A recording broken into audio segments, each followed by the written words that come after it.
జీడిపప్పు పలుకులు, బాదాం, పిస్తా అలాగే ఎండు ద్రాక్షను కూడా వేసి దోరగా వేయాక ఇప్పుడు అదే నెయ్యిలోకి తురుముకున్న పచ్చి కొబ్బరి తురుమును కూడా వేసి ఒకసారి గరిటెతో కలుపుకున్నాక అందులోకి ముందుగా మ్యాష్ చేసి పక్కన పెట్టుకున్న చిలకడ దుంపల పేస్ట్ ను కూడా వేసి నెయ్యి అలాగే డ్రై ఫ్రూట్స్ బాగా కలిసే వరకు 3 నిమిషాలు ఇలా కలుపుతూనే ఉండాలి.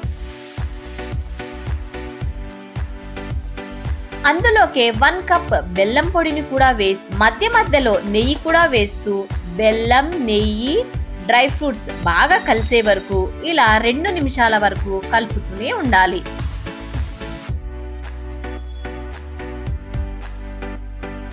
ఈ ప్రాసెస్ మొత్తం లో ఫ్లేమ్ మీద మాత్రమే చేయాలండి, లేదంటే అడుగంటిపోతుంది. ఇలా బాగా కలుపుకున్నాక ఒక బౌల్లోకి తీసి సర్వ్ చేసుకుంటే ఎంతో టేస్టీ అండ్ ఎమ్మి చిలకడ దుంపల హల్వా అయితే రెడీ అయినట్టే. ఇంకెందుకు లేట్, మీరు కూడా ఒకసారి ట్రై చేసేయండి. ఎలా వచ్చిందో కామెంట్లో తెలపండి.